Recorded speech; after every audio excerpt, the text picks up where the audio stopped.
পৃথিবীতে আল্লাহ যদি 4টা জিনিস দিতে পারেন, আল্লাহ সবচাইতে বেশি আনন্দ পান, খুশি হন। 1 নম্বরে যখন আল্লাহ পৃথিবীতে কন্যা সন্তান কাউকে দেন, তিনি তখন চরম খুশি হয়ে যান। কিন্তু বাস্তবতা হচ্ছে যার ঘরে এটা আসে সেই লোকটা বড় নারাজ হয়ে যায়। খুলনাবাসী কন্যা সন্তান দিতে পারলে আল্লাহ খুশি, আর যার ঘরে যায় সে নারাজ। কোন মানুষটা?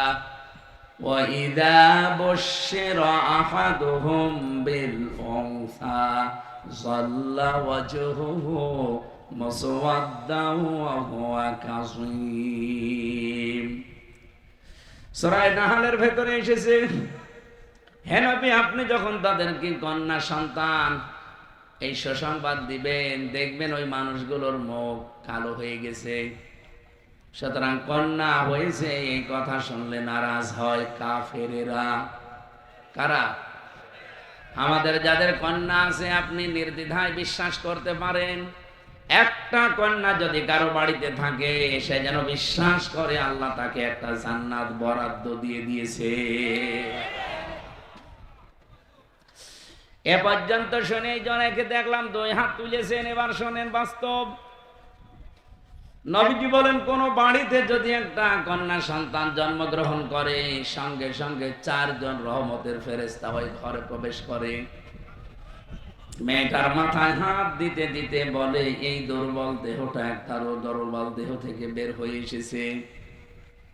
এই মেয়েটাকে যারা আদর যত্ন করবে, এর পেছনে যারা খরচ করবে, একে যারা দিন শেখাবে, সৎ পাত্র দেখে পাত্রস্থ করতে পারবে, এই 4টা কাজ যদি আদায় করতে পারে, কিয়ামত পর্যন্ত আল্লাহর রহমত তাদের উপরে থাকবে।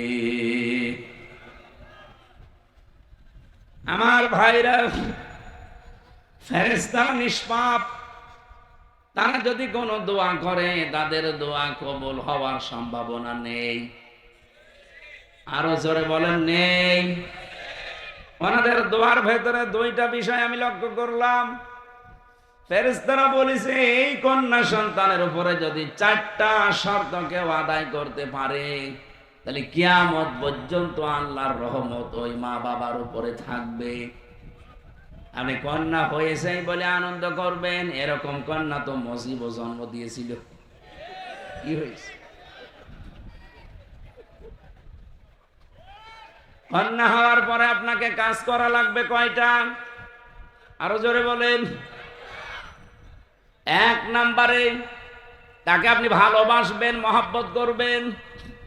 বিশ্বনবী বলেন, আমি বাইরে থেকে যতদিন বাড়িতে এসেছি, আমার মেয়ে ফাতেমাতুজ জাহরা, উম্মে কুলসুম, রুকাইয়া, যায়নাব রিদওয়ানুল্লাহি তাআলা আলাইহিম আজমাইন, এই মানুষগুলোর জন্য আমি কিছু না নিয়ে বাড়িতে আসি নাই। এত ভালোবাসা, এত মহব্বত নবীজি মেয়েদেরকে করতেন। সুতরাং মেয়েদেরকে যারা ভালোবাসেন, মহব্বত করেন নিজের মেয়েকে, 2 নম্বরে তাকে, তার পেছনে যারা খরচ করেন, তার লালন পালনের ভার যারা গ্রহণ করেন, তার কফিল, তার দায়িত্বশীল অভিভাবক যারা হন, 3 নম্বরে তাকে যারা দ্বীনের শিক্ষা দেন। এই বিষয়টা আজকে খুব গুরুত্বপূর্ণ। যেহেতু সবাই ছেলে মেয়েকে মাদ্রাসা লাইনে দিতে চান না, আমরা অনেকেই কলেজ, স্কুল, বিশ্ববিদ্যালয় এগুলোতে পড়াতে চাই। সেই হিসাবে 92% মুসলমানের দেশে আমরা লক্ষ্য করলাম, ডক্টর মোহাম্মদ ইউনূস 2 নবীর নাম নিয়ে উনি বসে আছে। একটা মোহাম্মদ, আপনি কি করলেন আমরা জানি না। গানের শিক্ষক নিয়োগ দিয়েছেন 1 থেকে 5 পর্যন্ত প্রাইমারিতে, শরীর চর্চার শিক্ষক নিয়োগ দিয়েছেন। অথচ আপনি 1 থেকে 5 পর্যন্ত ধর্মীয় শিক্ষক, কোরআনের শিক্ষক নিয়োগ দিতে ব্যর্থ পারেন নাই। এটা যদি রেকর্ড হচ্ছে, জায়গা মতো চলে যাবে আমি জানি। বহু কিরামান কাতিবিন বিভিন্ন জায়গায় ওরা আছে, ওরা পৌঁছিয়ে দেবে। গোয়েন্দা বিভাগে যারা আছে, আপনারাও তো মুসলমান, 92% মুসলমানের এই দেশে। এটা শুধু হামজার আহ্বান না, 18 কোটি মানুষের দাবি একটাই, আমরা 1 থেকে 5 পর্যন্ত একজন আলেম শিক্ষক চাই। হ্যাঁ, দাবি আছে না আমাদের? এই ক্যামেরার দিকে ধরেন, লিল্লাহে তাকবীর। এটা যদি ডক্টর ইউনূস সাহেবের কাছে নাও যায়, আরো সে চলে গেছে, বলেন কিয়ামতের দিন আল্লাহ যেদিন বিচার করবে, জীবনে যদি কিছুই কবুল না হয়, এই হাত তোলার দৃশ্যটা দেখানো যাবে যে আল্লাহ আমি তোমার কোরআনের শিক্ষার পক্ষে ছিলাম। জোরে বলেন সুবহানাল্লাহ। একটা গভীর ষড়যন্ত্র চলছে। গানের শিক্ষক, নাচের শিক্ষক আপনি নিয়োগ দিতে পারেন মুসলমানের দেশে। শরীর কিভাবে চর্চা করা লাগে এই শিক্ষক নিয়োগ দেওয়া লাগে মুসলমানদের টাকায়। অথচ কোরআন আর হাদিস এর 100 মার্কের একজন শিক্ষক দরকার, এটা আজ পর্যন্ত এই দেশে হয় নাই। এমনকি আমরা দেখতে পাচ্ছি এই দেশে যত সরকারি প্রতিষ্ঠান আছে, কয়েকটা বাদ দিয়ে 100টার প্রায় 99টা প্রতিষ্ঠানে মসজিদ আছে, সেখানে ইমাম আছে, মুয়াজ্জিন আছে, খাদেম আছে। সেখানে পিয়নের বেতন 30,000, অথচ মসজিদের খতিব, ইমাম, মুয়াজ্জিনের বেতন 5,000, 6,000। এটা একটা বৈষম্য না? বলেন বলেন, যে বৈষম্য দূর করার জন্য এতগুলো মানুষ জীবন দিয়ে গেল, যাদের রক্তের উপরে আপনারা চেয়ারে বসে আছেন, এখনো পর্যন্ত 1 বছর 1 মাস পার হয়ে গেল। এই বৈষম্য যদি এখনো দূর না হয়, কি জবাব দেবেন জাতির কাছে? আশা করছি আগামী থেকে, আমার তো যতটুকু বাস্তবতা আমি দেখতে পাচ্ছি, সারা বাংলাদেশ ঘোরাফেরা করে যে জোয়ার এবার এসেছে, এই জোয়ারে ইনশাআল্লাহ ইসলাম সংসদে চলে যাবে।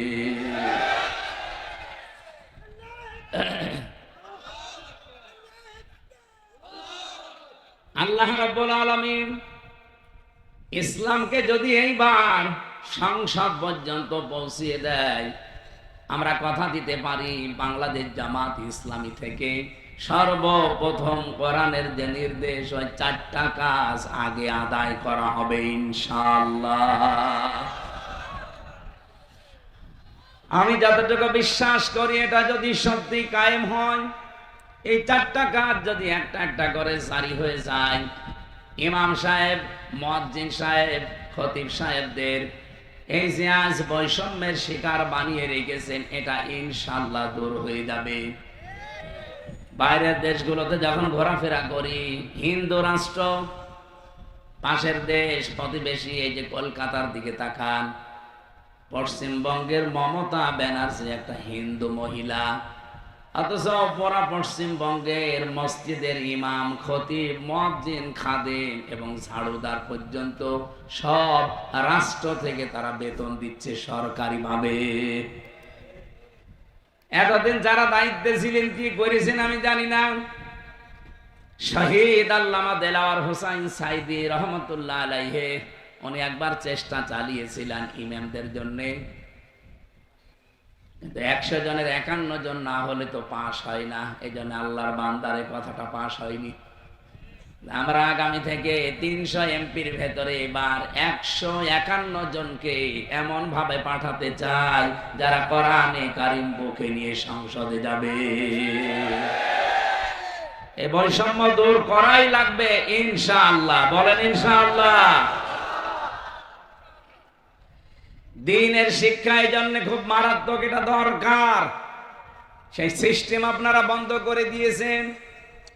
ক্লাস 5-এ, ক্লাস 8-এ আগে বৃত্তি পরীক্ষায় 100 মার্কের কোরআন হাদিস ছিল। এখানে যারা উস্তাদ আছে, যে আমার বন্ধু, উনিও এক জায়গায় শিক্ষকতা করেন, জিজ্ঞাসা করলে উনিও বলবে 1 থেকে 5 পর্যন্ত পড়ার পরে বৃত্তি পরীক্ষা দেয় ছেলে মেয়েরা। ক্লাস 8-এ বৃত্তি পরীক্ষা দেয়। অথচ এই 15.5 বছরে যারা দায়িত্বে ছিল, দাদাদের কথা মতো তারা এই 2টা জায়গা থেকে কোরআন হাদিসের 100 মার্ক তুলে দিয়েছিল। ওরা সরাসরি বলে নাই যে কোরআন হাদিসের মার্ক চলবে না, পড়া যাবে না, এমন কায়দা কৌশলে এগিয়ে যাচ্ছিল। আমার দাদা বলছিলেন এক লোক নাকি তার বউকে একটু পিটাতো। ওর বউ বলছে, যেভাবে আমারে পিটাও তুমি কি আমারে রাখবা না, তালাক দিয়ে দিবা? স্বামী বলছে, কিলের ওজন দেখে টের পাও না। ওরা যা আরম্ভ করেছিল, আল্লাহ পাক যদি দয়া করে আগস্টের 5 তারিখে ওদেরকে এই ন্যাক্কারজনক অবস্থায় বিদায় না দিত, আমার মনে হয় এই দেশ যেভাবে এগিয়ে যাচ্ছিল, 1 বছরে দেশ রসাতলে চলে যেত। অন্তত আমরা যারা এখানে আছি, আমাদের সবার এক কথা, আমরা 1 থেকে 5 পর্যন্ত ছেলে মেয়েরা যারাই পড়বে তারা যেন কোরআন হাদিস 100 মার্কের পড়তে পারে। বলেন, দিনের শিক্ষা দেওয়া লাগবে আপনার মেয়েটাকে। 4 নম্বরে তাকে সৎ পাত্র দেখে আপনি পাত্রস্থ করবেন। নবীজি বলেন, এই ফেরেশতাদের দোয়ার ভেতরে 4টা শর্ত ছিল, যদি কেউ পালন করতে পারে, আল্লাহর দয়া, আল্লাহর রহমত ওই মা বাবা, ওই গার্জিয়ানের উপরে কতদিন থাকবে জানো? শুধু ইলা দুনিয়া পর্যন্ত না, ইলা ইয়াউমিল কিয়ামাহ, কিয়ামত পর্যন্ত আল্লাহর রহমত থাকবে। এই মেয়ের বাবা, এই মেয়ের মা যদি কিয়ামতে বিপদেও পড়ে যায়, এই মেয়েটার কারণে মহান আল্লাহ তাদেরকে নাজাত দিয়ে দেবেন। এই জন্য মেয়ে যাদের আছে কোনো চিন্তা করবেন না, আল্লাহ আপনার উপরে খুশি আছে, এই জন্য এটা দিয়েছে। 2 নম্বরে, আল্লাহ যদি আর একটু বেশি খুশি হয় কারো উপরে, রব্বুল আলামিন তখন তার বাড়িতে মেহমান পাঠান। আপনারা কি সুবহানাল্লাহ বললেন না নাউজুবিল্লাহ? আরে ভাই, খুলনাবাসী, আমার এই বিভাগের লোক তো অনেক বড় মনের মানুষ। আমরা অন্তত মেহমান আসলে নারাজ না, আমরা খুশি না? বলেন বলেন, খুশি হচ্ছেন মেহমান পাঠিয়ে, আপনি খুশি না মানে? 3 নম্বরে, আল্লাহ যদি আর একটু বেশি খুশি হয়, তখন আল্লাহ ওই মানুষটার শরীরে, পরিবারে রোগ শোক দিয়ে দেয়। এই জন্য রোগ ব্যাধি হলে আপনি রাগ করবেন না, মনে করবেন আমার গোনা আল্লাহ পাক মাফ করে আমাকে নিষ্পাপ করছে। এমনকি শরীরের ভেতরে যে ফট ফট বিভিন্ন ফোঁটা ওঠে, টিপ দিলে সাদা কি যেন বের হয়, আপনি মনে করবেন এই যে ব্যথা অনুভব হয়, এর দ্বারা একটা পাপ মাফ হয়ে যায়। মানুষের শরীরে যদি জ্বর আসে, যে শরীর গরম হয়, এটার দ্বারা যে কষ্ট পায় মানুষ, মুমিনের এর দ্বারাও পাপ মোচন হয়। এই জন্য আল্লাহ বেশি খুশি হলে তাকে রোগ এবং ব্যাধি দেয়। 4 নম্বরে, রব্বুল আলামিন সর্বশেষ যখন সব চাইতে বেশি খুশি হয়ে যায় এলাকার উপরে, তখন ওর একা আল্লাহ বৃষ্টি নাজিল করে। জোরে বলেন সুবহানাল্লাহ। দুনিয়ায় কারো সাধ্য নেই বৃষ্টি দেওয়ার, এ দায়িত্ব শুধুমাত্র কার? এই যে আল্লাহ সব চাইতে বেশি খুশি হন এই 4টা কাজে, কিন্তু আমরা এই 4টা কাজে নারাজ। অথচ আল্লাহ পাক যে 4টা কাজ সবচাইতে বেশি ঘৃণা করেন, উনি অপছন্দ করেন, নারাজ হয়ে যান আর রাগান্বিত হন, ওই 4টা কাজ আমরা পেলে আনন্দ করি। তার 1 নম্বরে যৌতুক। এটা বললে আমি আবার নিজেই ধরা খেয়ে যাব, দরকার নেই। আমার বিভাগ তো এই জন্য খুব সেইটে কথা বলা লাগছে। আমার নিজের বিভাগে যদি যৌতুক মুক্ত না হয়, বাংলার অন্যান্য বিভাগে গিয়ে আমি মুখ তুলে কথা বলবো কোন মুখ নিয়ে? আশা করছি আমার এই জেলা থেকে, আমার এই বিভাগ, প্রাণ প্রিয় বিভাগ, আমার এই খুলনা থেকে এটা আরম্ভ হওয়া লাগবে।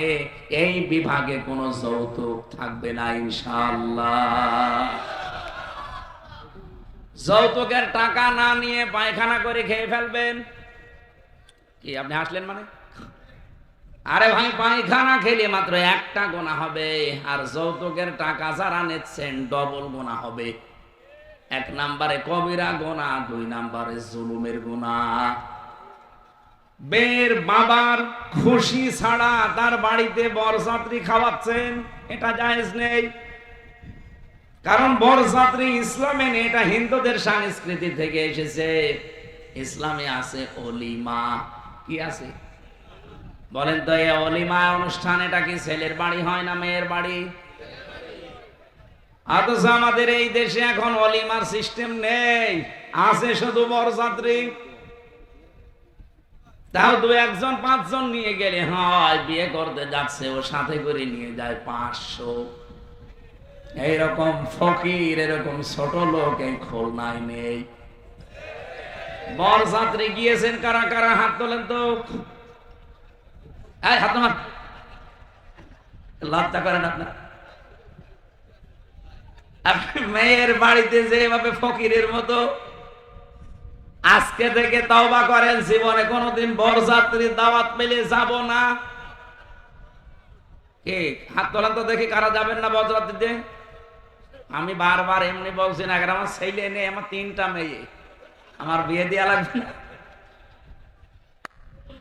না, তারপরও হাদিস যেহেতু, এটা আমরা মেনে চলার চেষ্টা করি। আগামীতে বরযাত্রী না অলিমা? আরো জোরে বলেন, অলিমা না বরযাত্রী? কোন বরযাত্রী সিস্টেম থাকবে না ইনশাল্লাহ। এই বিভাগ থেকে এই সংস্কার আমরা আরম্ভ করতে চাই। বিশেষ করে যারা বিয়ে করবেন, বর এবং বরের বাবা যারা আছেন, যদি যৌতুকের টাকা নেন, আমার মনে হয় সামাজিক ভাবে বয়কট করা দরকার। ঠিক বলছেন? মানে আপনি তো নিজে নিয়ে বসে আছেন। এই কাজটা বন্ধ হওয়া দরকার কিনা বলেন তো? 2 জন মহিলা ছিল আমাদের মাথার উপরে, অথচ এই কাজটা তারা আজ পর্যন্ত বন্ধ করতে পারে নাই। খালি নারীর অধিকার, নারীর অধিকার নিয়ে চিল্লিয়েছে। এটা নারীর অধিকার না, ইসলাম এই অধিকার তাদেরকে দিয়েছে। এবার যদি ইসলাম আসে, বাংলাদেশে ঝাঁটা পিটা করে যৌতুক বিদায় করা হবে ইনশাআল্লাহ। আল্লাহ রাগান্বিত হয়ে যান এই যৌতুকের এই সিস্টেম যখন চালু থাকে। 2 নম্বরে আল্লাহর এগিয়ে যান। যে সমাজে সুদ আর ঘুষ এই দুইটার প্রচলন বেড়ে যায়, আল্লাহ রাব্বুল আলামিন তখন ওই সমাজের প্রতি রাগান্বিত হয়ে যায়। বাংলাদেশে একটা ঘর এখন নেই যেখানে ঘুষ নেই। যদি বলেন যে না আমি ঘুষ খাই না, এটা আমি মানি, কিন্তু বলেন যদি আমি ঘুষ দেই না, না আমি এটা বিশ্বাস করি না। এদেশে এমন একটা সিস্টেম আমরা বানিয়ে ফেলেছি, ঘুষের নাম পর্যন্ত পাল্টিয়ে রেখেছি হাদিয়া। কথা বলেন না কেন? আল্লাহর কোন নিষিদ্ধ বিষয়কে আপনি যতই সুন্দর মোড়ক দেন না কেন, ওটা বৈধ করা সম্ভব? দোকানের নাম লিখে দিয়েছে বিসমিল্লাহ মদের ভান্ডার। সুদ যেটা মারাত্মক, টাকা ছেড়ে রাখে, টাকা আসে 100 টাকায় 120 টাকা দেয়। এ পাবলিক দেশে নেই। খুলনা বিভাগের মানুষেরা আপনারা কিন্তু আরো বেশি সেনসিটিভ থাকা দরকার, কারণ আমি এই খুলনার সন্তান, এই বিভাগের বাইরে যে আমি কিন্তু আর মুখ পাবো না। এই বিভাগ থেকেই আমরা এই মুহূর্ত থেকে নিয়ত করব, অন্য ধর্মের যারা আছে তারা যা করে করুক, আমরা মুসলমানেরা ঘুষ সুদ জড়িত হব না। ঘুষের ওইটা সম্ভব না, ওটা রাষ্ট্রের নিয়ম নীতি দরকার, ওটা ইসলাম আসলে ইনশাল্লাহ কায়েম হবে। কিন্তু সুদের এই বিষয়টা আমরা নিজেরা এখন ছাড়ার চেষ্টা করলে পারি। যারা 100 টাকা দিয়ে রাখেন, মাসে মাসে 120 টাকা নেন, আপনি কি জানেন আপনি কত বড় অন্যায় আছে? নিজের মায়ের সাথে আপনি জিনা করছেন। আরে ভাই, খাওয়া যায় তাই বলে সব খাওয়া যায়? এই খাওয়াগুলো একটু হালকা বন্ধ করা লাগবে। আপনি সুদ বাদ দিয়ে অন্য কোন সিস্টেমে আপনি চেষ্টা করেন, আমার আল্লাহ বরকত দেবে। সুদের এই ব্যবসায় যারা নিয়োজিত আছেন, আল্লাহর কসম চর্মচোখে দেখতে মনে হবে বিশাল সম্পদের পাহাড় তৈরি হচ্ছে। এক দিক থেকে টাকা আসলে 5 দিক থেকে আল্লাহ সব খসিয়ে দেবে। 3 নম্বরে আল্লাহ সব চাইতে একেবারে সর্বশেষ বেশি রেগে যায় তখন যখন দেখা হয় যে জাতির লোকদের মিথ্যা কথা বেড়ে গেছে। আর যেটা সব চাইতে বেশি বাংলাদেশে, কথা বলে না কেন, সব চাইতে বেশি এখন এই বিষয়টা। মিথ্যা তো নিজে বলেই, এমনকি মিথ্যা কথা আর একজনের উপরে চাপিয়ে তাকে কালার করে। এটা মিথ্যা না শুধু, এটা গীবত না শুধু, এটা তহমত। এটা যদি বন্ধ না হয়, যে উদ্দেশ্য নিয়ে আপনি এগিয়ে যাচ্ছেন, জীবনেও তার টার্গেট পর্যন্ত যেতে পারবেন না। আপনি কি জানেন এই যে মিথ্যা তহমত দেওয়া, একজনের নামের উপরে দোষ চাপিয়ে দেওয়া, অথচ লোকটাও বিষয়ে কিছুই জানে না।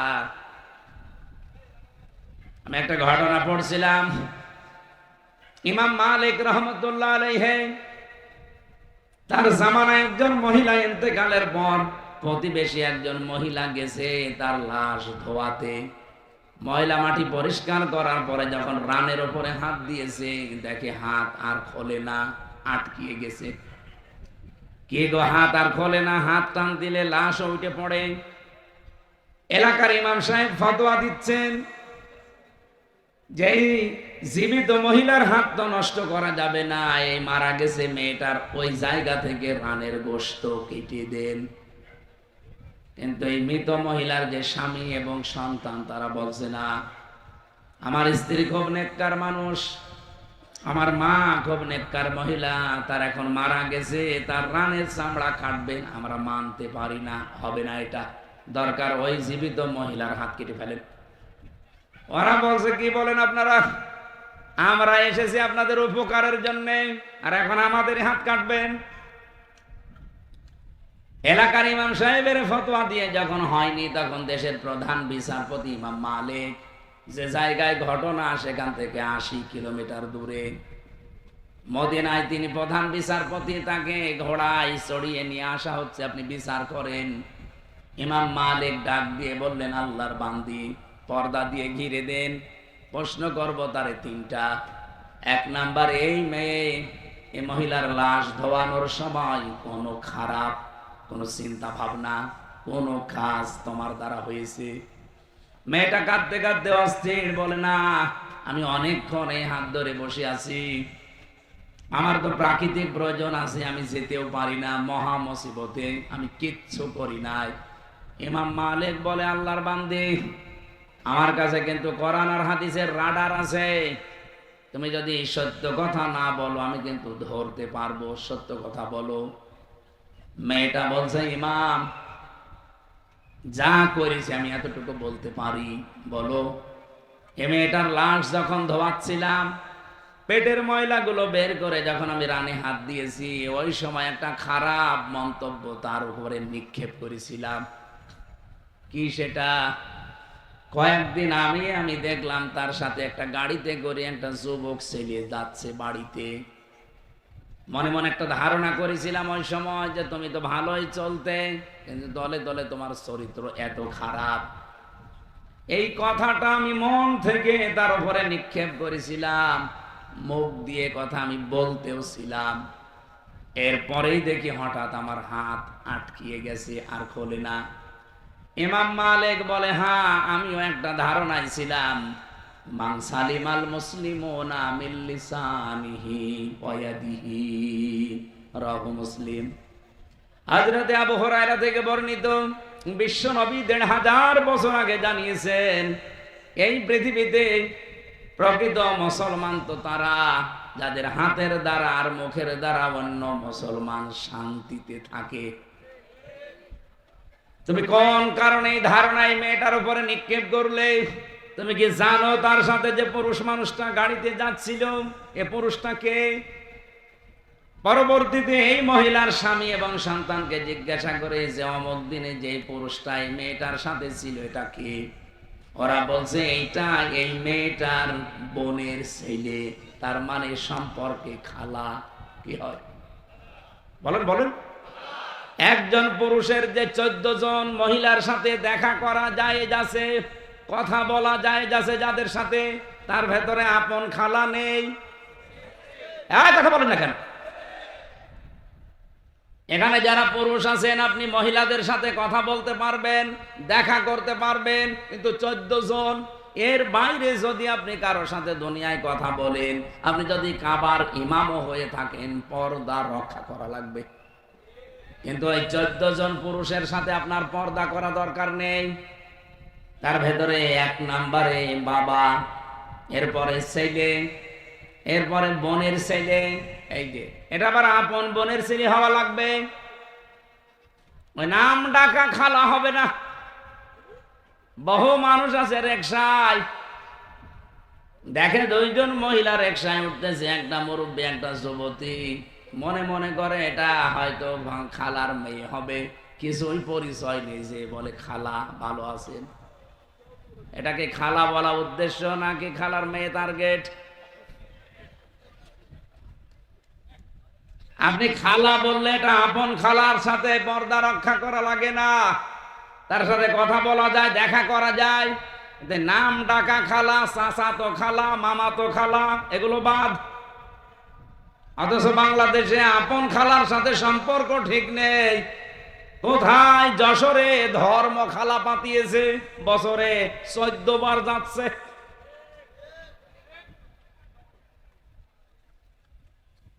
তুমি যে ধারণা করলে এই মেয়েটাকে নিয়ে, অথচ এই ছেলেটা হচ্ছে তার বোনের ছেলে, তার মানে খালা। খালার সাথে বিয়ে করা জায়েজ আছে? বলেন বলেন। কোন কারণে এই ধারণা করলে? তুমি যে মুখ দিয়ে বলেছিলে, অন্তর দিয়ে ধারণা করেছিলে, অথচ মুসলমানের কাজ হচ্ছে তার মুখের দ্বারা আর হাতের দ্বারা মানুষ যেন শান্তিতে থাকে। একটা মিথ্যা তহমত তার উপরে নিক্ষেপ করার কারণে দুনিয়ায় আল্লাহ তোমার শাস্তি দিয়ে দিয়েছে। আর শাস্তি এখন তোমার হবে। আমি কোরআনে কারীম থেকে যে আয়াত পড়বো, এই আয়াত অনুযায়ী সূরা নূর থেকে তিনি তেলাওয়াত করলেন, ওয়াল্লাযীনা ইয়ারমুনাল মুহসানাতি সুম্মা লাম ইয়াতু বিআরবা'তি শুহাদা ফাজলিদুহুম সামানিনা জালদা ওয়ালা তাকবালু লাহুম শাহাদাতান আবাদা। ইলা আখির আয়াত। কোন মানুষ যদি নিরপরাধ সতী সাধবী কোন মেয়ে লোকের উপরে জেনার তহমত নাজিল করে, তার উপরে নিক্ষেপ করে, ও যদি 4 জন সাক্ষী জোগাড় করতে না পারে, 2টা শাস্তি তার দুনিয়ায় হবে। 1 নম্বরে তাকে 80টা চামড়ার চাবুক মারা হবে। 2 নম্বরে যতদিন সে জীবিত আছে তার সাক্ষ্য গ্রহণ করা হবে না। আমি আয়াতটা পড়ার পরে আমি চিন্তা করেছিলাম বাংলাদেশ নিয়ে। এদিকে তাকান, আজ যে মিথ্যা অভিযোগ এই 54 বছর ইসলামপন্থীদের উপরে দেওয়া হয়, বিশেষ করে সতী সাধবী বহু নারীর উপরে আন্দাজে তহমত দিয়ে তাদেরকে বছরের পর বছর কষ্টে রাখা হয়েছে জেলখানায়। হাজার হাজার মিথ্যা মামলা। এই 54 বছর বাদ দিলাম, এই 15.5 বছর আমি তো নিজে প্র্যাকটিক্যাল লাইফে দেখলাম, আমি নিজেও একজন ভিকটিম। এই হাজারো মিথ্যা মামলা সাজিয়ে মিথ্যা সাক্ষী দিয়ে বহু মানুষের জীবন অলরেডি নষ্ট করে দেওয়া হয়েছে। সংসদ যেদিন প্রথম স্বাধীন হওয়ার পরে এই দেশে কায়েম হয়েছিল, সূরা নূরের এই আয়াতটা যদি ওই দিন সংসদে কায়েম হয়ে যেত, বাংলাদেশে কোনো মিথ্যা মামলায় পর্যন্ত হতো না। আপনি কি জানেন মিথ্যা মামলা, মিথ্যা সাক্ষী এটা কোন জায়গায় নিয়ে পৌঁছায়? নারায়ণগঞ্জের একজন আমার সাথে জেলখানায় ছিল, আজ 8 বছর মিথ্যা এই সাক্ষীর কারণে পড়ে আছে লোকটা। মাঝে মাঝে দেখতাম শিশুর মতো হাউমাউ করে কাঁদছে।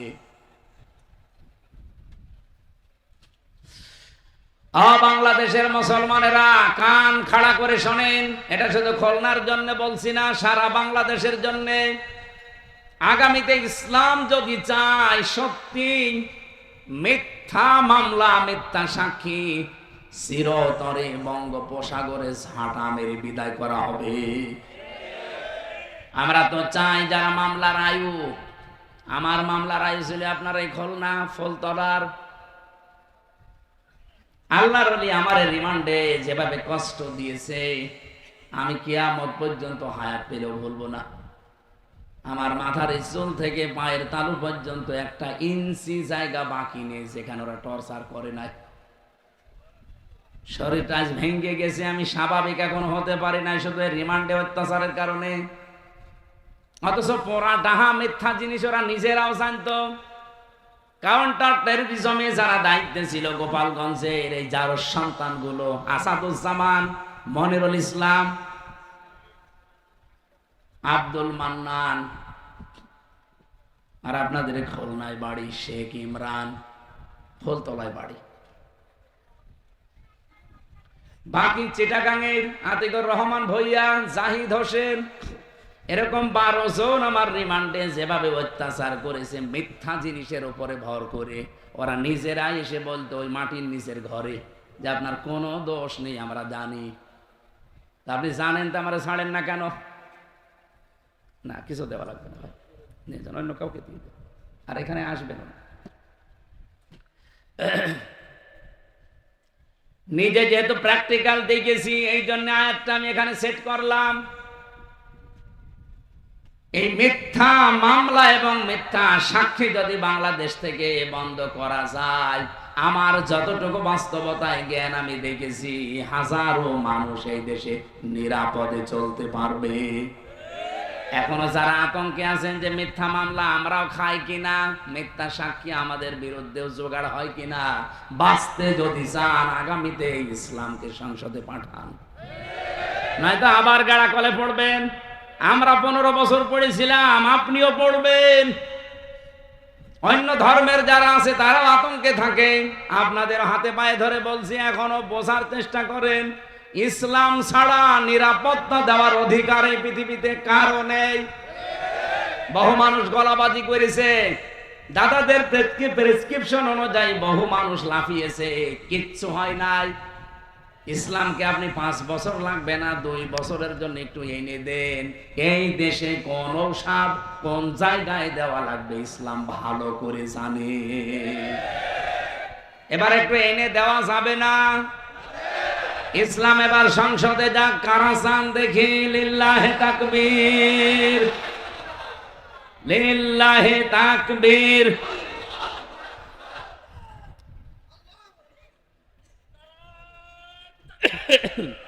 আলহামদুলিল্লাহ ভাই,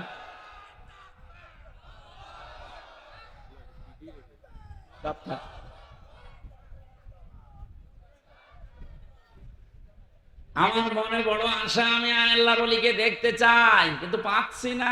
কোথায় যে আছে আল্লাহর ওলি? আমার রিমান্ডে চেয়ারে বসিয়ে হাত এভাবে বেঁধে, পায়ের সাথে বেঁধে।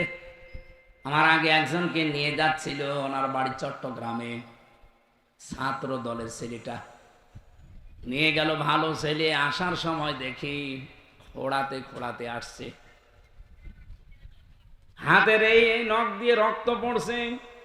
বললাম কি হয়েছে ভাই? মাটির নিচে তো কোনো আওয়াজও বাইরে যায় না। আমারে বলছে, হামজা ভাই, ভালো মানুষ তো নিয়ে গেল, দেখলেন? যাবার পরে এরকম একটা চেয়ারে বসিয়ে দিয়েছে, এই হাত হ্যান্ডকাপ দিয়ে আটকিয়ে দিল, 2 হাত, পায়ের সাথে বেড়ি লাগিয়ে দিল, গলার সাথে একটা বেল্ট বেঁধে দিল, চোখটা কালো কাপড় দিয়ে বেঁধে দিল, একটা সুইচে টিপ দিল। এক টিপ মারলে নাকি 120 বার ঘোরে। মিনিটে যদি 120 বার ঘোরে, সেকেন্ডে কয়বার? বলেন বলেন, আপনি কল্পনা করেন তো নিজেকে ওই জায়গায়।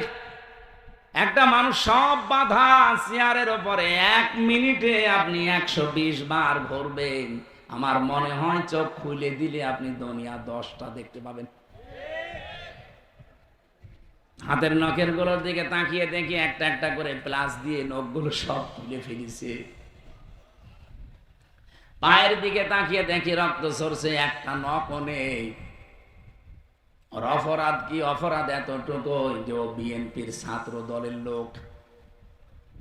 ছাত্র দলের উপরে যদি এই হয়, ছাত্র শিবিরের কেন্দ্রীয় সভাপতি আমার আগে ছিল রিমান্ডে, জনাব দেলাওয়ার হোসেন। আল্লাহর এই বান্দাকে ফুটবলের মতো ওরা পিটিয়েছে। আসাদুজ্জামান নামে এই জারজ সন্তানটা আমার নিজে রুমের ভেতরে চোখ বেঁধে চেয়ারে বসে আমারে বলছে, দেলাওয়ারকে আমরা ফুটবলের মতো পিটিয়েছি, লাথিয়েছি।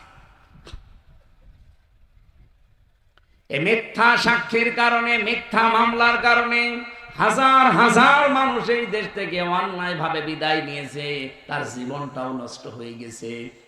আগামীতে আবার এই সম্ভাবনা অনেকের জীবনে দেখতে পাচ্ছি। বাঁচতে যদি চান এখনো ইসলামের হাতে দেশটা তুলে দেন, সবাই নিরাপদে থাকবেন। হিন্দু মহাজোটের মহাসচিব গোবিন্দ চন্দ্র পরামানিক, রাজবাড়িতে বাড়ি, সারা বাংলাদেশের হিন্দু মহাজোটের মহাসচিব এই লোকটা। সেদিন আমার সাথে দেখা হয়েছিল, বলছিল হুজুর ইসলাম যদি দেশে আসে আমার বিশ্বাস বাংলাদেশের সব ধর্মের লোকেরা নিরাপদে থাকবে। সে একটা হিন্দু হয়ে বুঝে ফেলেছে, আর আপনি এখনো বোঝেন না। আশা করছি এবার বুঝবেন। এরপরেও যদি আপনার বোঝ না আসে, আমার মনে হয় আপনার বিবেকের উপরে কুকুরে পোশাক করেছে। ও বলছে ঠিক।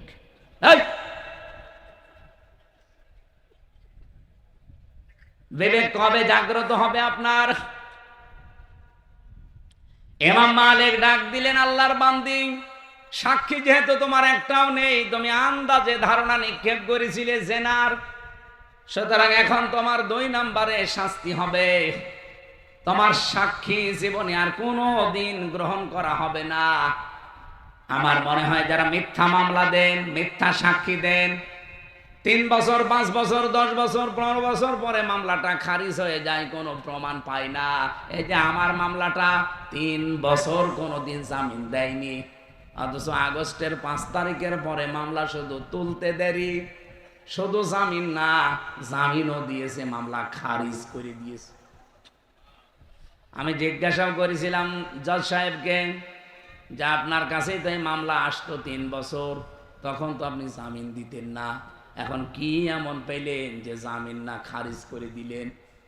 হুজুর এতদিন আমার হাত বাঁধা ছিল, এখন আমার হাত খোলা আছে। আমরাও চাই এই দেশে যারা দায়িত্বে থাকবে তাদের হাত আবু সাইদের মতো খোলা থাকবে। আর এটা সম্ভব হবে 1628 জন মানুষকে একটু হাত খোলা অবস্থায় পেলে। আর আমরা ওইটাই চাচ্ছি, ইসলাম দিয়ে, মন মতো না। আমেরিকার প্রেসক্রিপশন দিয়ে হবে না, ভারতের প্রেসক্রিপশন দিয়ে হবে না, এটা প্রেসক্রিপশন লাগবে কোরআনের। এগুলো কোরআনে আছে না নেই? ইমাম মালিক বলেছে তোমাকে এখন প্রথমে 80টা বেত মারা হবে চামড়ার চাবুক দিয়ে। 2 নম্বরে কোনো দিন আর বেঁচে থাকতে তোমার কোনো সাক্ষী আর গ্রহণ করা হবে না। এই জন্য যাদের মামলা খারিজ হয়ে যায়, প্রমাণ হয় না, অথচ মাঝখানে তার জীবন থেকে 2-5 বছর 7-10 বছর কেটে যায় জেলখানায়, যেহেতু নিরপরাধ একজন মানুষ, যারাই মিথ্যা মামলা দিয়েছে ওই মামলার আয়ু থেকে সাক্ষী পর্যন্ত প্রত্যেককেই শাস্তির আওতায় আনা দরকার। এক কথা বলেন, এইটার নাম ন্যায় বিচার ছিল। আমার মনে হয় এই সিস্টেম যদি আগামীতে ইসলাম কায়েম করতে পারে, এই দেশে হাজার হাজার মানুষ মিথ্যা মামলা, মিথ্যা সাক্ষী থেকে বেকসুর খালাস পেয়ে যাবে। 1,10,000-এর মতো মানুষ এখনো জেলখানায় আছে সারা বাংলাদেশে। আমার মনে হয় 10,000 মানুষও জেলখানায় থাকার কথা না। আমার সাথে যারা ছিল 100 জনের প্রায় 70 জন নিরপরাধ। আমি তো হিসাব করে দেখতাম, বিশেষ করে বিডিআর যারা, এরা 100 জনের 98 জন নিরপরাধ, 2-1 জনের অপরাধ থাকতে পারে, ওটা স্বতন্ত্র, বাকিগুলো সব এই দাদাদের চক্রান্ত। আমার খুলনাবাসী ইমাম মালিক বললেন, জল্লাদ চামড়ার চাবুক নিয়ে একটা একটা করে 80টা মহিলার পিঠের ওপরে বেত লাগাও। 79টা হয়ে গেছে, কিন্তু হাত খোলে না। জল্লাদ এসে বলে, হুজুর আর একটা বাকি আছে, কিন্তু হাত খোলে না। ইমাম মালিক বললেন, কোরআন আমি 100 ভাগ বিশ্বাস করি, এটা কোনদিন মিথ্যা হবার না। তোমার একটা যখন বাকি আছে, এবার আর আন্দাজে না, তুমি বিসমিল্লাহ বলে বাকি চাবুকটা নিক্ষেপ করো। আমি বিসমিল্লাহির রহমানির রহিম বলার পরে তিনি আঘাত করলেন, সঙ্গে সঙ্গে হাত চট করে খুলে গেছে। আমি তার জীবনী পড়তে গিয়ে এটা পেয়েছি, পৃথিবীতে কোনো পাপের শাস্তি যদি হয়ে যায়, কিয়ামতের দিন আল্লাহ ওই পাপের জন্য ডবল করে আর বিচার করে না। এই জন্যেই 54 বছরে যে পাপের শাস্তিগুলো অনেকেই নিজে ইচ্ছা করে অপরাধ করেছেন, পাপ করেছেন, তাদের শাস্তিও এই জমিনে হওয়া দরকার। আমার তো 100% বিশ্বাস 54 বছরের ভেতরে, এর আগের ইতিহাস বাদ দেন, কারণ ও সময় আমাদের জন্ম হয়নি। আমার জন্মে দেখা এই 24, কথা বলেন না কেন? আমি ধর 71ও দেখিনি, আমি ধর 47 দেখিনি, আমি তো 52 দেখিনি, আমি 24 দেখেছি। সুতরাং এই 24-এর অপরাধীরা একটা যেন ছাড় না পায়। আগেরটা যারা হয়েছে ওগুলো বাদ দেন, ওরা অনেককে মাফ করে দিয়েছে, অনেককে জাতি ক্ষমা করেছে, কিন্তু 24-এরটা জাতি এখনো ক্ষমা করেছে। আমরা চাই দৃশ্যমান বিচার খুব তাড়াতাড়ি যেন আমরা দেখতে পাই। কত মানুষ শুধু নির্বাচনের জন্য একেবারে পাগল হয়ে গেছে। আরে ভাই, বিচার যদি স্পষ্ট আপনি দেখতে না পান, নির্বাচন দিয়ে আবার ঠিক ওই 9 সালের মতোই হবে, ওই 14 সালের মতোই হবে, ওই 18 সালের মতোই হবে, সর্বশেষ এই 24 সালের মতো হবে। কথা বলেন ঠিক কিনা? আমরা চাচ্ছি এদেশে আর কেউ যেন মিথ্যা তহমত কারো উপরে দিতে না পারে। এটা আল্লাহর কাছে সবচাইতে বড় ঘৃণিত এবং রাগান্বিত বিষয়। সূরা নিসার 113 নম্বর আয়াত 12 নম্বর আয়াতে এই তথ্যটা আছে। অমাইয়াকসিব খাতিয়াতান আও ইসমান সুম্মা ইয়ারমি বিহি বারিআন ফাকাদ হিতামালা বুহতানা ওয়া ইসমান মুবিনা।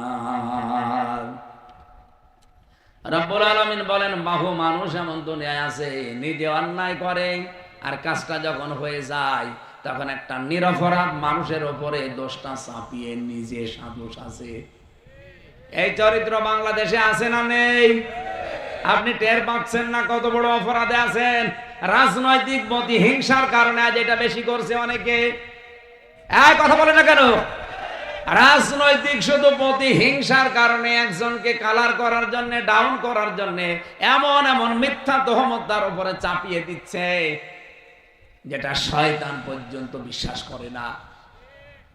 আশা করছি এই সংস্কৃতি বন্ধ হবে, এই দায় চাপানোর সংস্কৃতি। এতদিন করতো এক দলের লোক, এখন দেখছে আর এক দলের লোক উঠে পড়ে লেগেছে, কিছু হলেই অমকের উপরে দায় চাপিয়ে দাও। হ্যাঁ, কথা বলে না কেন? এই সিস্টেম নেই দেশে। যে যাই করুক না কেন অমকের উপরে দায় চাপিয়ে দাও। মনে হচ্ছে ওরা দুনিয়ায় দায় নেওয়ার জন্য জন্ম নিয়েছে। অথচ 1977 সালে প্রতিষ্ঠিত হওয়ার পর থেকে এই 25 সাল পর্যন্ত তাদের একটা কোন সদস্যের বিরুদ্ধে, কর্মীর বিরুদ্ধে ধর্ষণের কোন মামলা সারা বাংলাদেশে নেই। যারা আজ নারীর পক্ষে কথা বলে নিজেদেরকে সফি সাজাতে চান, তাদের বিরুদ্ধে মামলা 30টার উপরে ধর্ষণের। বাকিগুলো তো বললামই না। আশা করছি আপনারা এই কথাটা এখন বুঝবেন। যাদের উপরে যেই দোষ চাপিয়ে দেওয়া হয়, এই দোষ যদি সেই লোকটা না করে, এই অপরাধ আল্লাহ আপনাকে দিয়ে করাবে, এরপরে আপনার মরণ হবে। যা যা করেছিল হাসিনা আলেমদের উপরে, ডক্টর মাহমুদুর রহমান আমার দেশ পত্রিকার সম্পাদক একটা বই লিখেছে, আলেমদের উপরে নিপীড়ন। দেখেননি? যদি কারো কেনা থাকে দেখে নেবেন। কি করে নাই? আমার সাথে 76 জন আলেম ছিল এক জায়গায়। সারা জেলখানার আচরণ একরকম, আরে আলেমদের সাথে আচরণ আর এক রকম। যদি জেলারকে সোফারকে বলতাম এত কড়াকড়ি কেন, বলে আমাদের উপরে নির্দেশ আছে। কাদের? আর বলতো না। কোরবানির কয়েকদিন আগে তো আমারে ধরেছে, বললাম যে জেলার সাহেব, সোফার সাহেব, আপনি সর্বোচ্চ জায়গায় জেলখানায় একটু অনুমতি দেন যে বাড়িতে 1 মিনিট কথা বলি, যে কোরবানি একটা ওয়াজিব কাজ, এটা দেবে না দেবে না তারা তো গার্জিয়ানের কাছে জিজ্ঞাসা করবে। এত করে তার কাছে আমরা এই 77-76 জন আলেম মিলে কথা বললাম। থোড়াই কি আর কিচ্ছু মনে করলো না। গিয়াসউদ্দিন কুমিল্লায় বাড়ি, ওনারও কিছু করার নেই, কারণ ওনার হাত পা বাঁধা। কিছু করলে ওনারা ট্রান্সফার করে দেবে অথবা চাকরি খেয়ে দেবে। এই ছিল দেশের অবস্থা।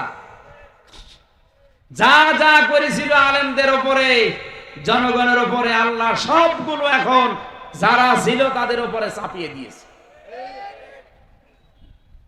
কোরআনে কারিমের একটা আয়াত বেশি বেশি মনে পড়ছে, সূরা আনআম 30 নম্বর আয়াত। এদিকে তাকান। قد خسر الذين كذبوا بلقاء الله حتى إذا جاءتهم الساعة। রব্বুল আলামিন বলেন, ক্ষতিগ্রস্ত হয়ে গেছে ওই মানুষের জীবন যে মানুষগুলো পৃথিবীতে এটা বিশ্বাস করে যে আল্লাহর সাথে সাক্ষাৎ করা লাগবে না, আল্লাহর সাথে আমার সাক্ষাৎ হবে, দেখা হবে, এটা যারা বিশ্বাস করেন না, আল্লাহ পাক তাদের জন্য বলেন হঠাৎ করে যখন মরণ চলে আসবে তখন ওই মানুষগুলো পেছনের দিকে তাকাবে আর আফসোস করবে। قالوا يا حسرتنا على ما فرطنا فيها। আমি কি পাঠালাম, এই আয়াতটাতে কত বাস্তব। আমি সেদিন সিঙ্গাপুরে দেখলাম, মালয়েশিয়াতে গিয়েছিলাম, যে হোটেলে উঠি দেখি নিচে দুইজন বসে বসে চা খাচ্ছে। যে বললাম কি এখানে কেন? বলছে হুজুর আমরা আগেই পালিয়েছি। আপনি পালালেন কেন? আপনার না 620টা বাড়ি দুদুকে খুঁজে পেয়েছে, আল জাজিরা রিপোর্ট দিয়েছে আপনার বাড়ির সংখ্যা সারা পৃথিবী মিলে 620টা। অথচ আপনি আজ হোটেলে থাকেন, কিছুই তো ভোগ করতে পারলেন না। কি করলেন জীবনে? আচ্ছা হুজুর দোয়া করেন, দোয়া আসবে আপনার জন্য। বাংলাদেশের বাড়িগুলো নয় জনগণ জ্বালিয়ে দিয়েছে, পুড়িয়ে দিয়েছে। বাইরের দেশে সাহেব পাড়া আছে আপনার, এদিকে তাকান, আপনার বেগম পাড়া আছে, সিঙ্গাপুরে বাড়ি আছে, একটাতেও থাকতে পারেন না। এই মালয়েশিয়াতে আপনি বেগম পাড়া সাহেব পাড়া বানিয়েছেন, থাকতে পারেন না, থাকেন আজ হোটেলে প্রতিদিন 20,000 50,000 টাকা করে ভাড়া দিয়ে। এখান থেকেও যদি কেউ শিক্ষা না নেন, আবার যদি ওই ফ্যাসিস্টদের মতো ওই জালেমদের মতো আচরণ কেউ আরম্ভ করেন, অনেকে তো আরম্ভ করে দিয়েছে। বাবা শাহজালাল, মদের কাছে কুত্তা বিড়াল সব হালাল। মনে আছে থেকে বাবার দেশ পেয়েছে, যত রকমের অন্যায় অবৈধ অত্যাচার, বিশেষ করে চাঁদাবাজির কারণে যাদের উপায় হয়েছে এই 1 বছর 1 মাসে কোটি কোটি টাকার উপরে। আমি এটা মিথ্যা বললাম? খুলনায় না হতে পারে আমার কুষ্টিয়া। আমি তো নিজে দেখতে পাচ্ছি, কোন মার্কেটে ঢুকতে পারি না, হাউমাউ করে জড়িয়ে ধরে কান্নাকাটি করে যে আর পারি না, সুযোগ যে কবে আসবে এই জালেমদের চিরতর বিদায় করার জন্য। এখানে যারা চাঁদাবাজি করছেন তারা কিন্তু নিজেকে যেমন ডোবাচ্ছেন, দলকেও ডোবাচ্ছেন। আপনি কি মনে করেন যে চাঁদাবাজি না করলে চলা যায় না? বাংলাদেশ জামাত ইসলামীর বিপক্ষে তো কোনো দিন আজ পর্যন্ত চাঁদাবাজির একটা মামলা পেলাম না। তারা চলছে কি করে? আপনি অবৈধভাবে ইনকাম করছেন করেন, কিন্তু সাবধান বাণী, আল্লাহর আমার না, আমি শুধু অ্যাডভার্টাইজ করছি। আপনি যদি এই 1 বছর 1 মাসে 500 কোটি টাকার মালিক হন, ও তো 620টা বাড়ি বানিয়ে একটাও থাকতে পারে না। আপনি 500 কোটি টাকার মালিকও যদি হন, 1 টাকাও ভোগ করতে পারবেন না। এগুলো তো যাবেই, আরো নিজের বাবারটাও যাবে। আমি এটা বানালাম।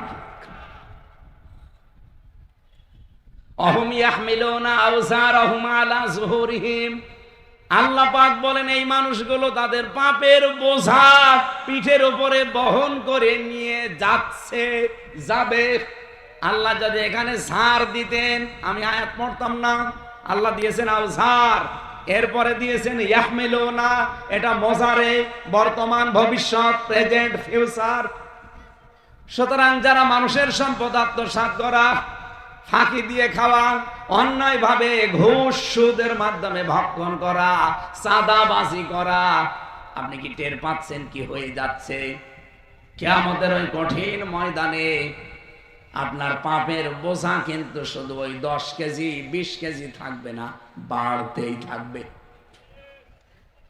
আমি আউসারের ব্যাখ্যা পড়ছিলাম, মুফাসসির সাইয়্যিদ কুতুব রহমাতুল্লাহ আলাইহি ফি জিলালিল কোরআনে লিখেছেন, এই দুনিয়ার ময়দানে কেউ যদি 50 বছর হায়াত পেয়ে 50 মন গুনাহ করে মরে যায়, কিয়ামতে তার মাথার উপরে পিঠের উপরে 50 মন গুনাহ আল্লাহ চাপিয়ে দেবে, তার বিচার শেষ। কিন্তু একটা মানুষ যদি 50 বছরে গুনাহ করেছে 50 মন, ঠিক আছে, এমন এমন কাজ সে আঞ্জাম দিয়ে গেল, কিয়ামত পর্যন্ত তার এই পাপের বোঝা বাড়তেই থাকবে।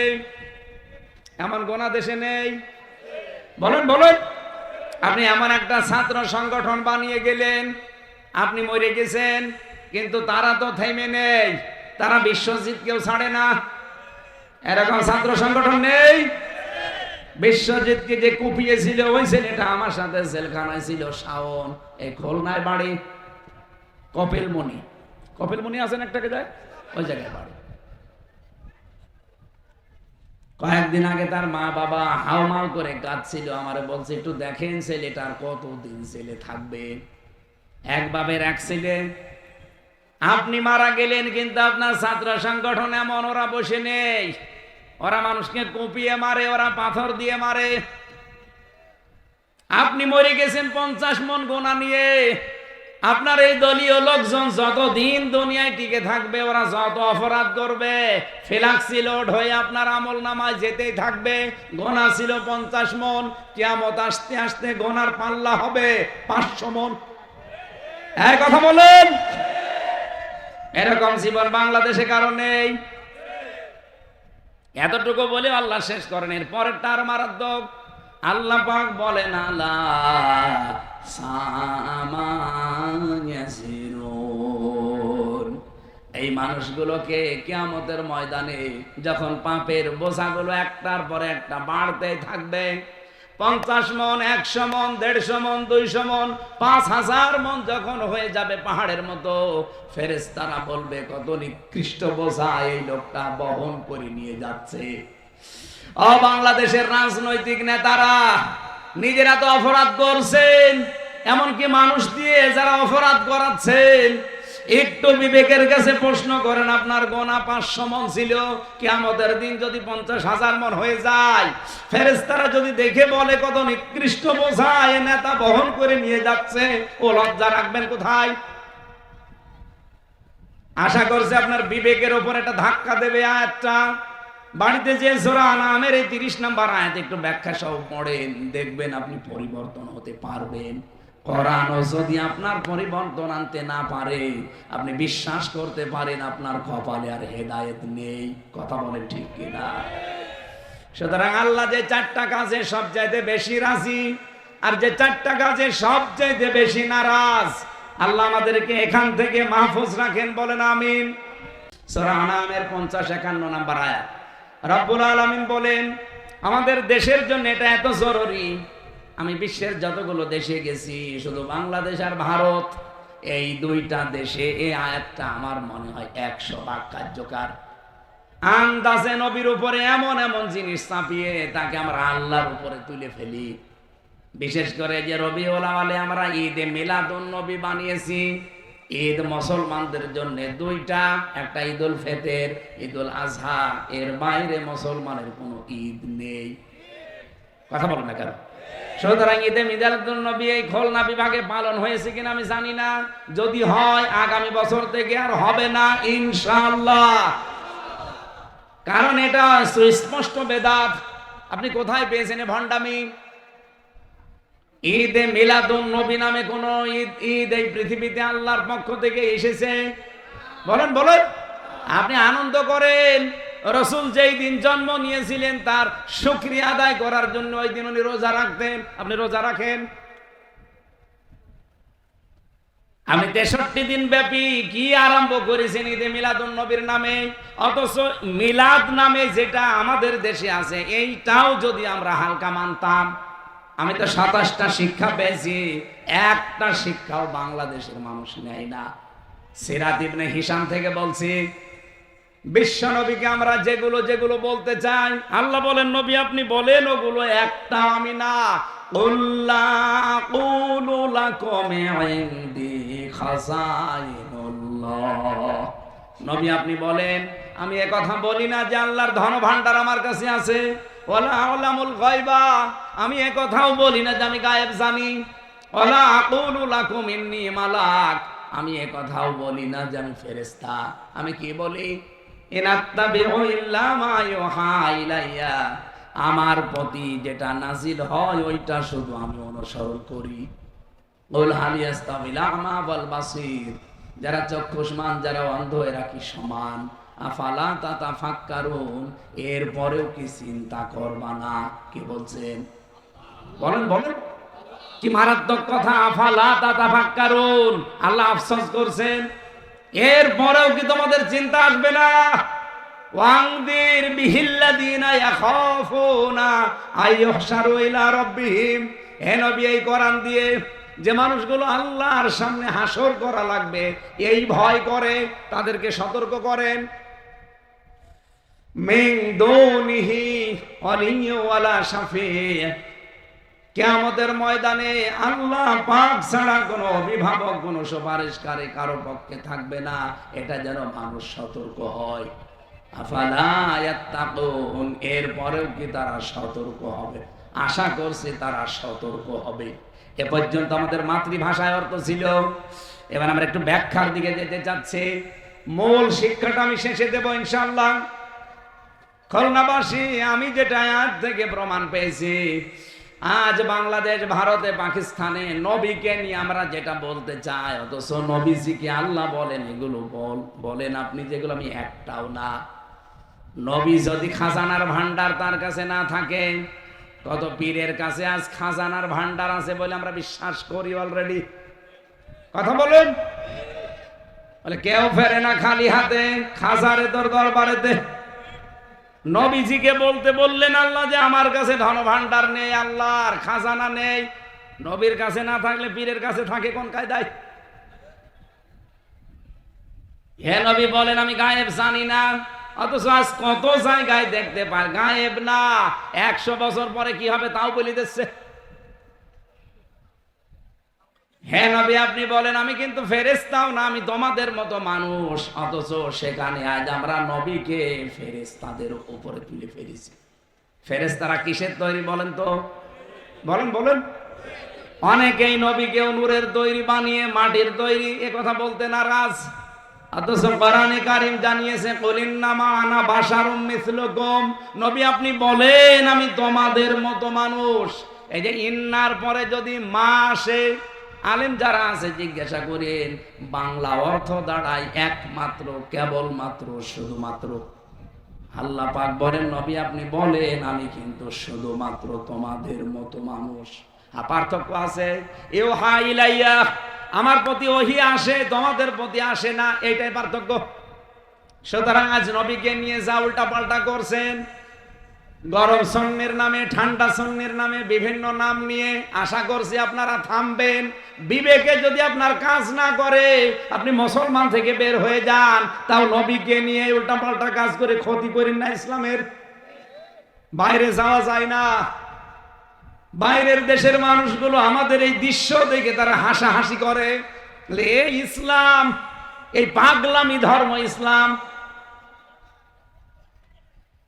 বিশ্বনবী মুহাম্মদুর রাসূলুল্লাহকে আল্লাহ পাক যেটা দিয়েছিলেন তিনি বলেন আমি শুধু এইটার অনুসরণ করি, আর তোমাদেরকেও বলি এইটার অনুসরণ করতে। আপনারা যারা এই রবিউল আউয়াল মাস আসলে মিলাদ পড়া নিয়ে পাগল হয়ে যান, জীবনে কোনোদিন মিলাদের প্রথম শিক্ষাটা নিয়েছেন? আর রাহিকুল মাখতুমে পড়েছিলাম, আল্লামা সফির রহমান বলেন, তিনি লিখেছেন হযরতে হালিমাতুস সাদিয়া রাদিয়াল্লাহু তাআলা আনহা নবীজির জন্মের পরে তাকে কোলে তুলে নিয়েছিলেন। আমরা জানি মিলাদ মানে এটা বিলাদুন থেকে এর বাংলা অর্থ জন্ম। জন্মের কাহিনী তো আপনারা শুনতে চান। নবীজি জন্মের পরে কি করেছিলেন সেই কাহিনী আপনাদেরকে কয়েক মিনিটে একটু শিক্ষার জন্য বলছি। উনি প্রথমে নিজের মায়ের স্তনের দুধ পান করেছিলেন আমেনার 2 নম্বরে পান করেছিলেন উম্মে আইমান এই দাসীর। 3 নম্বরে যার দুধ পান করলেন তিনি হযরতে হালিমা। হযরতে হালিমা তখন মুশরিকা। তিনি বলেন আমার ডান স্তন তাকে পান করতে দিলাম, মোহাম্মদ পান করেছে, বাম স্তনে মুখ লাগালাম, তিনি মুখ বের করে নিলেন। 1 বার 2 বার 3 বার মুখ বের করে নিলেন। জোর করে লাগাতে গেলেই আমার চোখের দিকে তাকিয়ে ইশারা দেয়, মা হালিমা জোর করেন কেন? আমি ডান স্তন তো পান করেছি, এটা আমার অধিকার ছিল, হক ছিল। বাম স্তন এটা আমার অধিকার না, আমার দুধ ভাই অধিকার আব্দুল্লাহর। আপনার তো আরেকটা ছেলে আছে না, আপনি জোর করেন কেন? দুনিয়ায় আমি ভাইয়ের হক নষ্ট করার জন্য আসি নাই, এসেছি ভাইয়ের হক ফিরিয়ে দেওয়ার জন্য।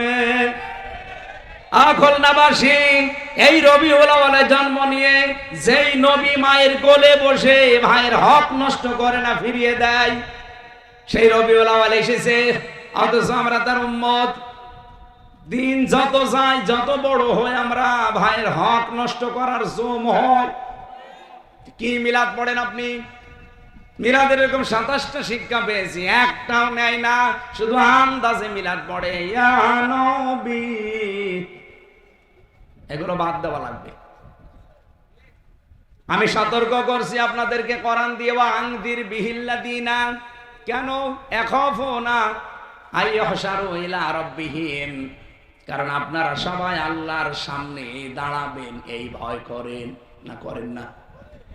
আল্লাহর সামনে আমাকে দাঁড়ানো লাগবে, এই ভয় যাদের আছে তাদেরকে বলছি, লাইসা লাহুম মিন দুনিহি ওয়ালিয়্যুন, কোন ওলি পাবেন না, কোন অভিভাবক পাবেন না, বন্ধু পাবেন না, ওয়ালা শাফি, সুপারিশকারী কাউকে পাবেন না আপনার সামনে। যদি কোরআনে কারিমের যে সতর্ক বার্তা আছে 500, এগুলো নিজের জীবন থেকে শুরু করে ব্যক্তিগত থেকে আন্তর্জাতিক জীবনে মিলাতে না পারেন, কেউ আপনার পাশে মরণের পরে দাঁড়াবে না। কোরআনের সতর্ক বাণী শোনেন। কোরআনে 500টা আল্লাহর বিধান আছে। আমরা আগামী থেকে এই দেশে 500 বিধানই দেখতে চাই। এই কথা বলেন, দেখতে চান না? এটা যদি কারো কাছে রাজনীতি মনে হয়, ধান্দাবাজি মনে হয়, দুনিয়ার কাজ মনে হয়, তাহলে কোরআনের সূরা আনাম এই 51 নম্বর আয়াত কেটে বাদ দিয়ে দেন। আমি তো আমার বাবার কথা দিয়ে সতর্ক করি নাই, কিয়ামতে আইয়ুহশারু ইলা রাব্বিহিম, রবের সামনে আপনাকে দাঁড়ানো লাগবে। আর পীর সাহেবদের মতো আপনি 40 লাখ মুরিদ নিয়ে আসবেন না। ওয়াকুল্লুহুম আতিহি ইয়াউমাল কিয়ামাতি ফারদা, কিয়ামতের ময়দানে প্রতিটি মানুষকে আল্লাহ তার সামনে দাঁড় করাবে একা একা। কয়জন করি? নিজের জীবনটা মিলান, একা একা দাঁড় করিয়ে আল্লাহ 5টা প্রশ্ন করবেন। মা তাযালু কদামা বানি আদম আব্দি ইয়াউমাল কিয়ামাতি হাত্তা ইসালান খামসিনা উমরিহি ফিমা আফনা ওয়া আন শাবাবিহি ফিমা আবলা। কিয়ামতের দিন 5টা প্রশ্ন করব তোদেরকে, সঠিক জবাব দেওয়া ছাড়া সামনেও যেতে পারবি না, পেছনেও যেতে পারবি না, জায়গায় দাঁড়িয়ে থাকবি। 1 নম্বরে তোর জীবন দিয়েছিলাম 60, 70, 80 বছর, কিভাবে কাটালি ওইটা বল। 2 নম্বরে যৌবন দিয়েছিলাম, এটা কোথায় কাটিয়েছিস বল। ও বাংলার যুবকেরা, সামনে কিন্তু সময় আসছে যৌবনের কঠিন সিদ্ধান্ত নেওয়ার। এবার যদি ভুল করেন সারা জীবন বেকার থাকবেন। আর ইসলামের হাতে তুলে দেন, আপনার কর্মসংস্থানের দায়িত্ব ইসলামের। বাংলাদেশের যুবকেরা বাইরে যেয়ে দেখি রাস্তা ঝাড়ু দেয়, টয়লেট সাফ করে, থালা বাসন ধোয়, অথচ এই যুবকদের এই দেশে হাজার হাজার লক্ষ লক্ষ কর্মসংস্থান তৈরি করার পরিবেশ আছে। শুধু নেতাগুলো সৎ হওয়া লাগবে। সেদিন আমেরিকাতে এক মন্ত্রীর সাথে দেখা, মানে বলছে হুজুর আমি ভালো হয়ে গেছি, এই দেশে যে বাজেট হয় আপনারা তো সামনে ইসলামকে নিয়ে যেতে চান, জনগণকে জানাবেন 100 টাকা যদি বাজেট হয় রাস্তার জন্য, 3 টাকা খরচ হয়, আর বাকি 97 টাকা আল্লাহর ওলিরা খেয়ে ফেলে। আমরা আগামীতে এরকম ওলিদের হাতে দিতে চাই। বলেন বলেন, যারা 100 টাকার 97 টাকা খেয়ে ফেলবে, 3 টাকার কাজ করবে, এরকম মানুষ দিতে চান? যারা 100 টাকার 100 টাকায় কাজ করবে, আমিরে জামাত ডাক্তার শফিকুর রহমান এই ঘোষণায় সব মহাসম্মেলনে দিয়েছিল। মহাসমাবেশে তার সর্বশেষ ঘোষণা ছিল, জামাত ইসলামী থেকে যদি কেউ এমপি হয়, মন্ত্রী হয়, যা বাজেট হবে ওইটাই সে খরচ করবে। এর চাইতে বলার আর বেশি কিছু নেই। এরপরেও যদি দেশের মানুষের আস্থা তৈরি না হয়, আমার মনে হয় এই দেশের মানুষ দিয়ে আর হবে না, ফেরেশতা লাগবে। ফাত্তাবিউস সিরাতাল আযম ইবনে মাসউদ থেকে বর্ণিত, নবীজি বলেন, যাদের দ্বারা ইসলাম কায়েম হওয়ার সম্ভাবনা দ্রুত, তোমাদেরকে আদেশ দিলাম সেই দলকে সাপোর্ট করবা, পেছনে থাকবা, ইত্তেবা করবা। বাংলাদেশে যত দল কাজ করছে, আমার পর্যবেক্ষণ, আমার অবজারভেশন এইটা, বাংলাদেশে ইসলাম তাড়াতাড়ি কায়েম করতে পারে এই মুহূর্তে বাংলাদেশ জামাত ইসলামী। আপনি দেখেন, ইউনিয়নের এই মেম্বার থেকে একেবারে আন্তর্জাতিক পর্যায় পর্যন্ত প্রত্যেকটা জায়গায় তাদের সৎ এবং যোগ্য লোক ঠিক করা আছে। অন্য কোন দলের হাতে দিলে এই পরিমাণে আপনি পাবেন না, তাদের লোক অনেক। এই কথা বললেন না কেন? এটাকে আপনার কাছে রাজনীতি মনে হচ্ছে? এই হাদিস ফাত্তাবিউস সিরাতাল আযম, যাদের দ্বারা দ্রুত ইসলাম কায়েম হওয়া সম্ভব, এই উম্মতদেরকে আমি আদেশ দিলাম তাদের পেছনে থাকবা। এই আদেশকে আমি বানালাম, নবীর কথা আমি অ্যাডভার্টাইজ করেছি। কোরআন দিয়ে সতর্কবার্তা এখানে 500টা ছিল। সকাল থেকে আমার প্রোগ্রাম আবার শুরু, 11:30 পার হয়ে গেছে, আর কথা বলা ঠিক হবে না। আজকে যতটুকু বলেছি এতটুকু আমল করার তৌফিক কামনা করছি।